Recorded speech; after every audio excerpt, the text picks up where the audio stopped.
Hello friends, welcome to learner classes. ये जो हमारी घटना चक्र पूर्वावलोकन की सीरीज चल रही थी, इसमें आज हम देखेंगे मॉडर्न हिस्ट्री के प्रश्नों को, जिसमें हमारा टॉपिक रहेगा भारत में क्रांतिकारी आंदोलन। तो चलिए शुरू करते हैं। इससे पहले फ्रेंड्स, आपसे रिक्वेस्ट है, यदि आप चैनल पर पहली बार हैं तो प्लीज़ चैनल को सब्सक्राइब कर लीजिएगा, वीडियो को लाइक कर दीजिएगा एंड शेयर करिए, एंड जो भी आपके सजेशन हो उसे कमेंट बॉक्स में ज़रूर बताइएगा। चलिए शुरू करते हैं। देखते हैं पहला क्वेश्चन है यहाँ पर, क्रांतिकारियों के एक गुप्त समाज अभिनव भारत का गठन किया गया था। अभिनव भारत एक गुप्त समाज जो अभिनव भारत था, तो ये किसके द्वारा गठित किया गया था? ये इसका गठन किया गया था बीडी सावरकर के द्वारा। बीडी सावरकर ने अभिनव भारत जो एक संगठन था, इसका गठन किया था। देखते हैं अब इसकी एक्सप्लेन। इसका जो है गठन किस वर्ष किया गया था? ये अभिनव भारत का गठन किया गया था 1904 में। कहाँ किया गया था? तो ये नासिक महाराष्ट्र में किया गया था। और संस्थापक इसके थे बीडी सावरकर। ये मोस्ट इंपॉर्टेंट है, इतनी चीजें याद रखिए। अभिनव भारत संस्था 1904 में नासिक महाराष्ट्र में, और संस्थापक बीडी सावरकर को याद रखिए। बीडी सावरकर, इनका पूरा नाम था विनायक दामोदर सावरकर द्वारा 1899 ईस्वी में स्थापित मित्र मेला ही 1904 में एक गुप्त सभा अभिनव भारत में परिवर्तित हो गई। पहले क्या था? जो ये अभिनव भारत था, तो इसका पहले जो इसकी स्थापना जब हुई थी 1899 ईस्वी में बीडी सावरकर द्वारा इसकी स्थापना की गई थी, तब इसे मित्र मेला कहा गया था। और इसी संस्था का नाम बदलकर बाद में 1904 में जो है एक गुप्त सभा बनाई गई, जिसका नाम कर दिया गया अभिनव भारत। तो याद रखिए, ये मित्र मेला जो संगठन था, इसी का नाम किया गया था 1904 में अभिनव भारत। देखते हैं अगला क्वेश्चन। अगला क्वेश्चन है यहाँ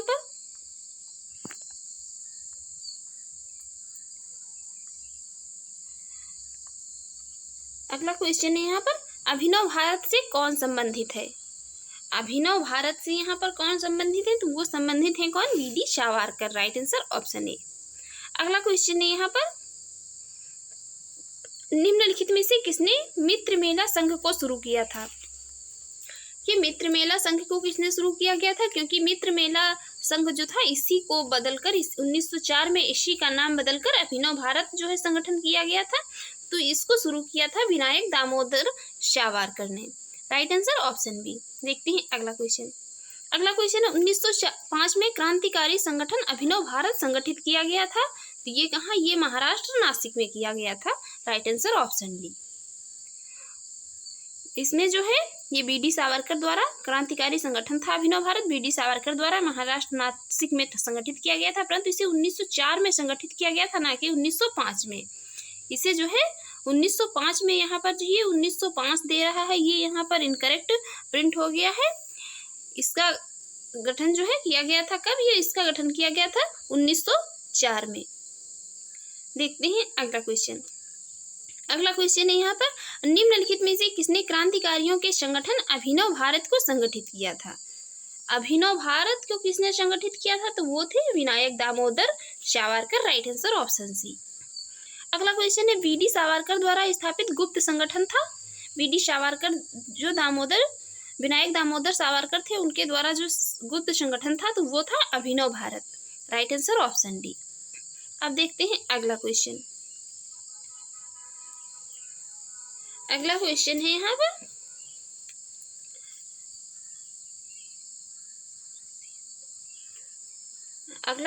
यहाँ पर, ये अभिनव भारत नामक, यहाँ पर कुछ कट गया है, क्वेश्चन पूरा यहाँ पर है। अभिनव भारत नामक अंग्रेज विरोधी संगठन की स्थापना की थी।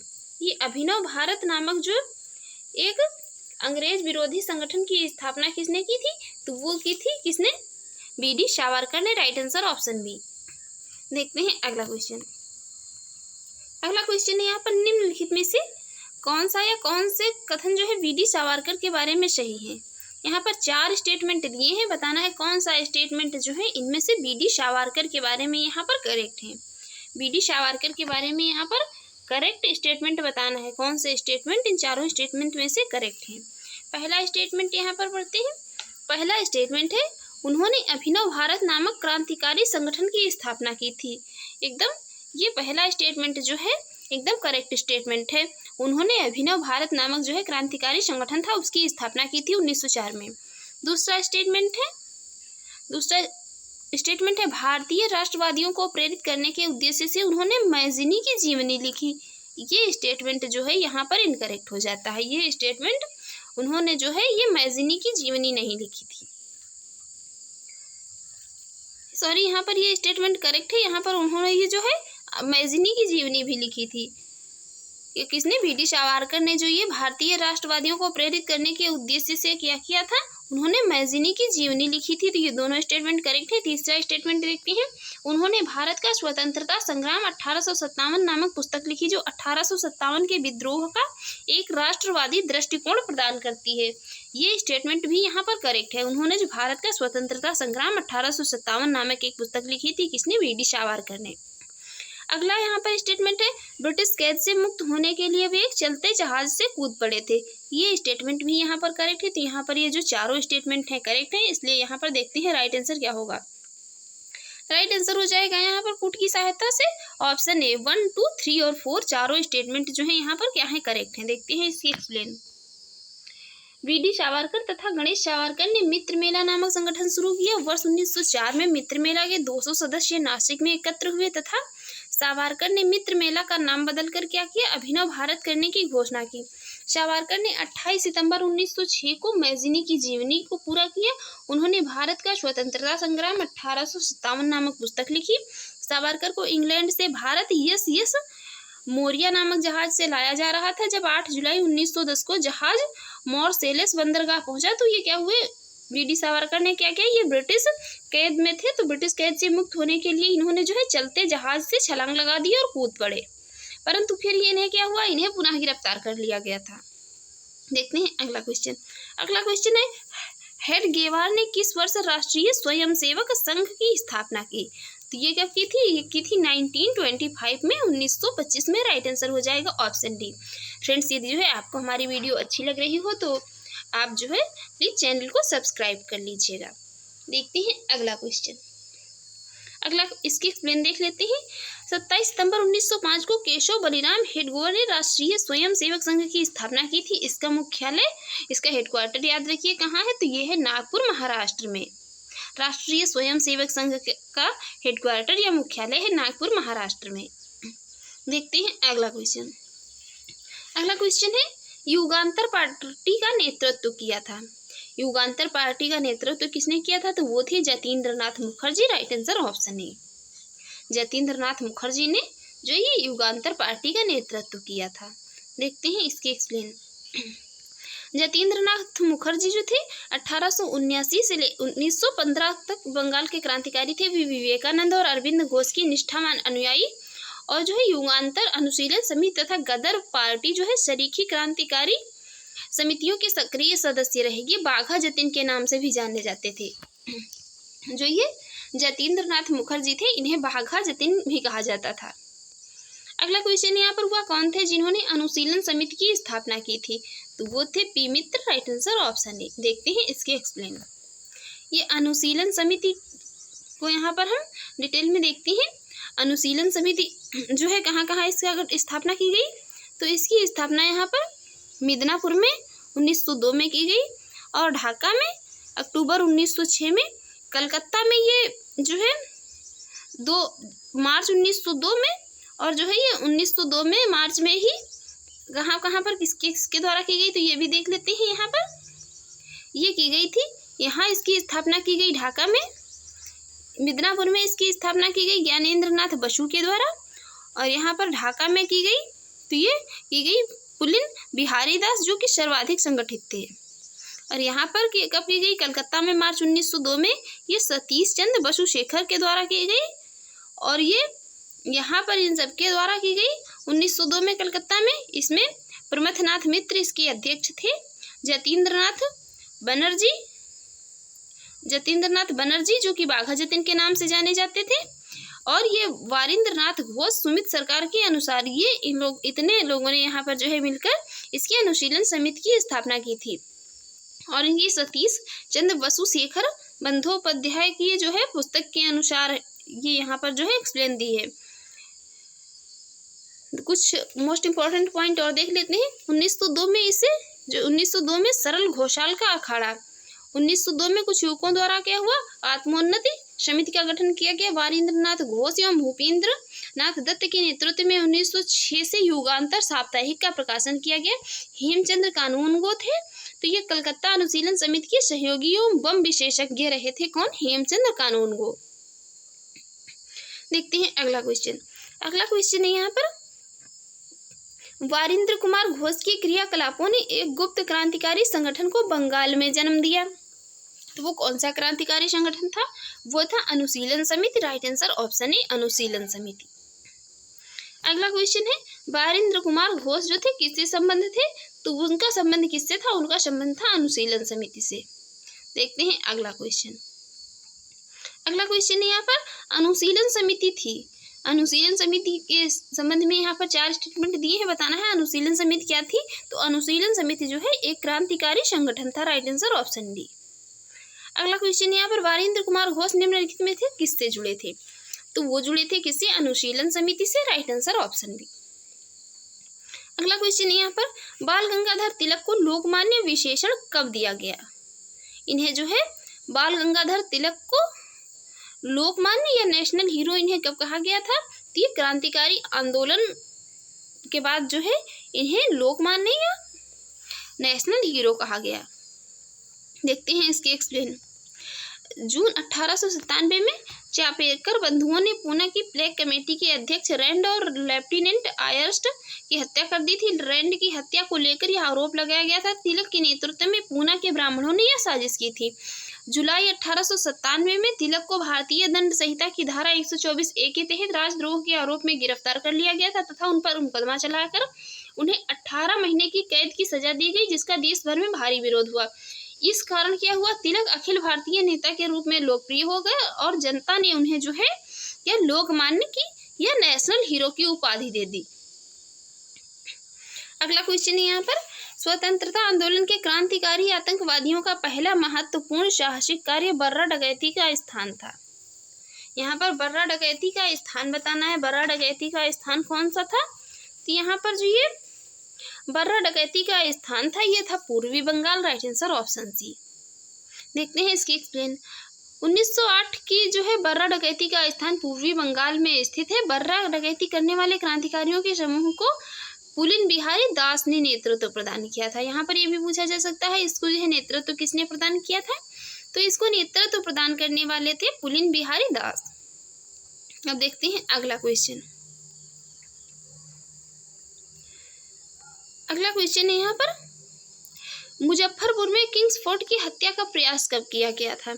इनकी हत्या का प्रयास कब किया गया था? तो ये किया गया था 1908 में। राइट आंसर ऑप्शन ए।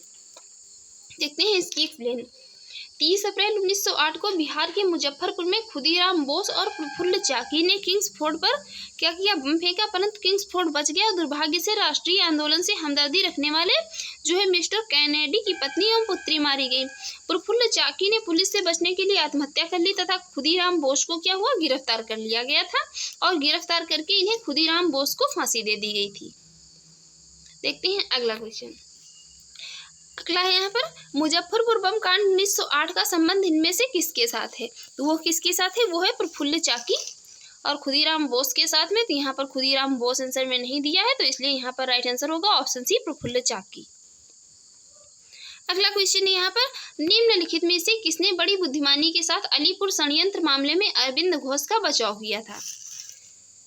ये जो है अलीपुर षड्यंत्र केस हुआ था, इसमें अरविंद घोष का बचाव किसने किया था?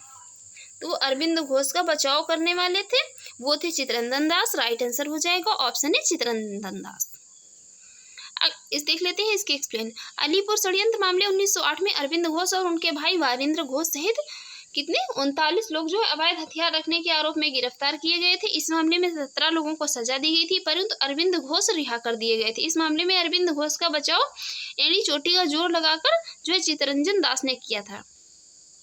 अगला क्वेश्चन यहाँ पर, किस वर्ष हिंदुस्तान रिपब्लिकन एसोसिएशन की स्थापना हुई थी? तो ये कब हुई थी? ये हुई थी 1924 में। राइट आंसर हो जाएगा ऑप्शन बी, 1924। देखते हैं इसकी एक्सप्लेन। देश में उचित ढंग से क्रांतिकारी आंदोलन का संचालन करने के उद्देश्य से अक्टूबर 1924 में युवा क्रांतिकारियों ने कानपुर में एक सम्मेलन बुलाया तथा हिंदुस्तान रिपब्लिकन एसोसिएशन नामक क्रांतिकारी संगठन की स्थापना की। इसके संस्थापक यहाँ पर कौन थे? तो इसके संस्थापक थे सचिंद्र सन्याल, जो कि अध्यक्ष थे, राम प्रसाद बिस्मिल, जोगेश चंद्र चटर्जी तथा जो है चंद्रशेखर आजाद। ये हिंदुस्तान रिपब्लिकन एसोसिएशन की ये सभी क्या थे? संस्थापक। इन सब ने जो है मिलकर इसका गठन किया था। देखते हैं अब अगला क्वेश्चन। अगला क्वेश्चन यहाँ पर हिंदुस्तान रिपब्लिकन संगठन की स्थापना की गई थी, तो ये कहाँ की गई थी? ये की गई थी 1925 में कानपुर में। राइट आंसर हो जाएगा ऑप्शन बी। ये 1924 में की गई थी कानपुर में। देखते हैं अगला क्वेश्चन। अगला क्वेश्चन यहाँ पर निम्नलिखित में से कौन हिंदुस्तान रिपब्लिकन एसोसिएशन का सदस्य नहीं था? इसमें से कौन था जो हिंदुस्तान रिपब्लिकन एसोसिएशन का यहाँ पर सदस्य नहीं था? तो वो कौन थे? वो थे Shiv Verma. Right answer option D. Shiv Verma Hindustan Republic Association के सदस्य नहीं थे। बाद में इसके परवर्ती संगठन हिंदुस्तान सोशलिस्ट रिपब्लिकन एसोसिएशन से जुड़े शेष तीनों जो कौन थे? भगत सिंह, चंद्रशेखर आजाद तथा राम प्रसाद बिस्मिल, ये चार एक ही सदस्य रहे थे। शिव वर्मा को लाहौर षड्यंत्र मामले में क्या हुआ? आजीवन कारावास की जो है सजा सुनाई गई थी। अगला क्वेश्चन है यहाँ पर एक बहुत बढ़िया स्टेटमेंट दिया है, बताना है यह स्टेटमेंट जो है किसने दिया था। अपनी फांसी से पूर्व निम्नलिखित क्रांतिकारियों में से किसने जो है पीने हेतु दिए गए दूध को अस्वीकार कर दिया गया था और क्या कहा था? कहा था अब मैं केवल अपनी माँ का दूध लूंगा। फांसी के वक्त जब उन्हें दूध पीने को दिया गया तो उन्होंने उसे अस्वीकार कर दिया गया था और ये स्टेटमेंट उन्होंने कहा कि अब मैं केवल अपनी माँ का दूध लूंगा। तो ऐसा किसने कहा था? ऐसा कहने वाले कौन थे? तो वो थे राम प्रसाद बिस्मिल। राइट आंसर हो जाएगा ऑप्शन सी। देखते हैं इसकी एक्सप्लेन। प्रसिद्ध क्रांतिकारी पंडित राम प्रसाद बिस्मिल को फांसी से 2 दिन पहले जब दूध पीने हेतु दिया गया तो उन्होंने अस्वीकार कर दिया और कहा मैं केवल अपनी माँ का दूध लूंगा। पंडित बिस्मिल जो थे एक उम्दा शायर भी थे। फांसी के तख्त पर जाने से पहले 19 दिसंबर 1927 को उन्होंने अपना अंतिम शेर पढ़ा जो इस प्रकार था, मालिक तेरी रजा रहे और तू रहे, बाकी न मैं रहूं न मेरी आरजू रहे, जब तक तन में सांस रगों में लहू रहे, तेरा ही जिक्र यार और तेरी ही जुस्तजू रहे।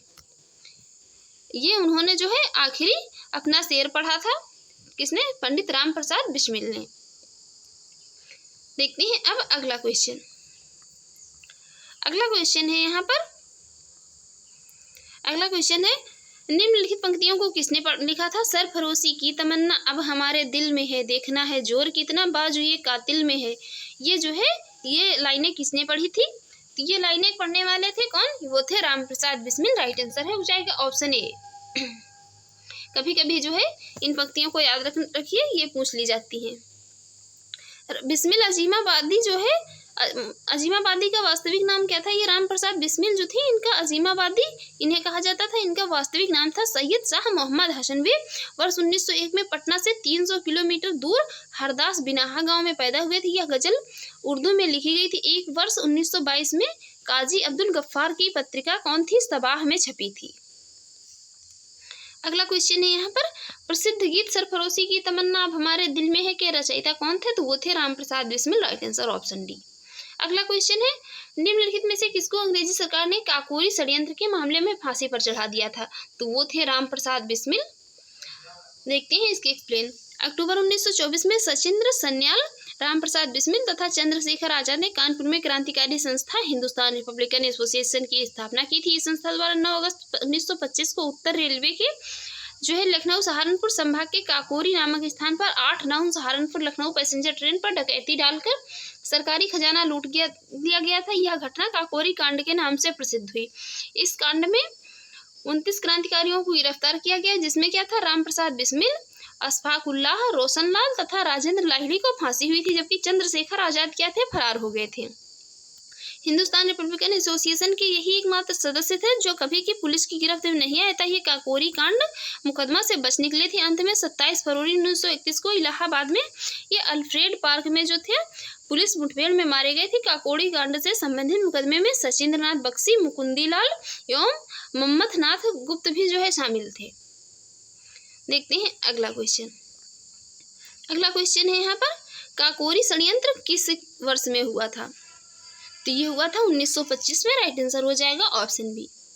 अगला क्वेश्चन है यहाँ पर निम्नलिखित में से किसे काकोरी कांड से जुड़ा कौन क्रांतिकारी मुकदमे से बच निकला था? तो वो थे चंद्रशेखर आजाद। राइट आंसर हो जाएगा ऑप्शन सी। अगला क्वेश्चन है यहाँ पर निम्नलिखित में से कौन था जो काकोरी षड्यंत्र कांड में फांसी की सजा से बच गया था? तो वो थे चंद्रशेखर आजाद। अगला क्वेश्चन है यहाँ पर काकोरी ट्रेन डकैती कांड में किन क्रांतिकारियों को फांसी की सजा दी गई थी? इसमें बताना है जो है ये काकोरी ट्रेन जो डकैती कांड हुआ था 1925 में, इसमें फांसी की सजा किन किन को दी गई थी? तो फांसी की सजा यहाँ पर दी गई थी किसे? राम प्रसाद बिस्मिल्ला को और अशफाक उल्लाह और राम प्रसाद बिस्मिल को यहाँ पर जो ये काकोरी ट्रेन डकैती कांड से संबंधित थे, इन्हें फांसी दी गई थी। अगला क्वेश्चन है यहाँ पर निम्नलिखित में से कौन काकोरी कांड से संबंधित नहीं था? काकोरी कांड से यहाँ पर संबंधित नहीं थे तो वो थे सूर्यसेन। राइट आंसर हो जाएगा ऑप्शन बी। यही काकोरी कांड से जो है संबंधित नहीं थे। देखते हैं अब अगला क्वेश्चन। अगला क्वेश्चन है यहाँ पर निम्नलिखित क्रांतिकारियों में कौन से काकोरी षड्यंत्र केस से नहीं जुड़े थे? ये काकोरी षड्यंत्र केस था, इससे कौन नहीं जुड़ा था? तो वो थे भगत सिंह। राइट आंसर हो जाएगा ऑप्शन सी, भगत सिंह इससे नहीं जुड़े थे। अगला क्वेश्चन है यहाँ पर निम्नलिखित में से कौन काकोरी कांड मुकदमे सरकारी वकील थे? काकोरी कांड मुकदमा जो था इसमें सरकारी वकील कौन थे? तो वो थे जगत नारायण मुल्ला। राइट आंसर हो जाएगा ऑप्शन बी। देखते हैं इसकी एक्सप्लेन। काकोरी कांड 1905 को अंजाम कब हुआ था? तो ये हिंदुस्तान रिपब्लिकन एसोसिएशन द्वारा 1905 में दिया गया काकोरी कांड को। इस कांड में कई लोग पकड़े गए और उन पर मुकदमा चलाया गया। सरकार की ओर से पैरवी के लिए जगत नारायण मुल्ला को नियुक्त किया गया और अभियुक्तों की ओर से सरकार ने लक्ष्मी शंकर मिश्र, केसी दत्त और जयकरण नाथ को जो है जयकरण नाथ मिश्र को नियुक्त किया। अभियुक्तों की मांग थी कि उच्च कोर्ट के वकीलों को सरकार नियुक्त करे, परंतु सरकार का निर्णय अंतिम था। अगला क्वेश्चन है यहाँ पर किसने कहा था दरो दीवार पे हसरत की नजर करते हैं, खुश रहो अहले वतन हम तो सफर करते हैं? ये लाइनें यहाँ पर जो है किसने कही थी बताना है। ये लाइनें कहने वाले कौन थे? तो वो थे वाजिद अली शाह। देखते हैं इसकी एक्सप्लेन। ये आखिरी नवाब वाजिद अली शाह की हैं आखिरी पंक्तियां हैं। भारतीय क्रांतिकारियों द्वारा इस नज्म का प्रयोग जेल में बंदी रहने के दौरान तथा फांसी दिए जाने पर किया गया था। अगला क्वेश्चन यहाँ पर हिंदुस्तान सोशलिस्ट रिपब्लिकन एसोसिएशन गठित की गई थी। तो ये चंद्रशेखर आजाद द्वारा इसका गठन किया गया था। देखते हैं इसके एक्सप्लेन। सितंबर 1928 में चंद्रशेखर आजाद के नेतृत्व में दिल्ली के फिरोज शाह कोटला मैदान में हिंदुस्तान सोशलिस्ट रिपब्लिकन एसोसिएशन की स्थापना हुई। इसका मुख्य उद्देश्य भारत में एक समाजवादी गणतंत्रवादी राज्य की स्थापना करना था। साइमन कमीशन के विरोध के समय कमेंट बॉक्स में बताइए जो है साइमन कमीशन का गठन कब हुआ था और ये भारत कब आया था? के समय क्या हुआ? लाला लाजपत राय लाठियों से प्रहार करने वाले जो है सहायक पुलिस अधीक्षक सैंडर्स की दिसंबर 1928 में भगत सिंह, चंद्रशेखर आजाद तथा राजगुरु द्वारा जो है की गई हत्या इस संगठन की पहली क्रांतिकारी गतिविधि थी। इसमें जो है हिंदुस्तान रिपब्लिकन एसोसिएशन के 2 सदस्य भगत सिंह तथा बटुकेश्वर दत्त ने 8 अप्रैल 1928 को केंद्रीय विधानमंडल में उस समय बम फेंका जब ट्रेड डिस्प्यूट बिल और सेफ्टी बिल पर बहस चल रही थी। इसका उद्देश्य सरकार को डराना मात्र था। यहाँ पर जो ये साइमन कमीशन का गठन किया गया था 1927 में और ये जो है 1928 में भारत आया था। देखते हैं अगला क्वेश्चन। अगला क्वेश्चन है भगत सिंह ने सेंट्रल असेंबली में बम फेंका था। भगत सिंह ने जो है सेंट्रल असेंबली में बम फेंका था, तो ये फेंका था बटुकेश्वर दत्त के साथ में। अगला क्वेश्चन यहाँ पर हिंदुस्तान सोशलिस्ट रिपब्लिकन एसोसिएशन की स्थापना हुई थी, तो कब ये हुई थी? ये हुई थी 1928 में। राइट आंसर हो जाएगा ऑप्शन डी। देखते हैं अगला क्वेश्चन। अगला क्वेश्चन है यहाँ पर इसकी एक्सप्लेन देख लेते हैं। विजय कुमार शिव वर्मा, जयदेव गाभोर, भगत सिंह, भगवती चरण बोहरा तथा सुखदेव ने चंद्रशेखर आजाद के नेतृत्व में HRA को पुनः संगठित करने का कार्य शुरू किया। सितंबर 1928 में फिरोज शाह कोटला मैदान दिल्ली में चंद्रशेखर आजाद के नेतृत्व में एक बैठक हुई जिसमें HRA का नाम बदलकर हिंदुस्तान सोशलिस्ट रिपब्लिकन एसोसिएशन रखा गया। तो फ्रेंड्स यहाँ पर जो है हमने ये भारत में क्रांतिकारी आंदोलन से जो है बनने वाले 40 क्वेश्चन को देखा। अब इसके आगे के क्वेश्चन हम नेक्स्ट इसके पार्ट में करेंगे। फ्रेंड्स आपको हमारी वीडियो अच्छी लगी हो तो प्लीज़ चैनल को सब्सक्राइब कर लें, वीडियो को लाइक कर दें और ज़्यादा से ज़्यादा शेयर करें। Thanks for watching.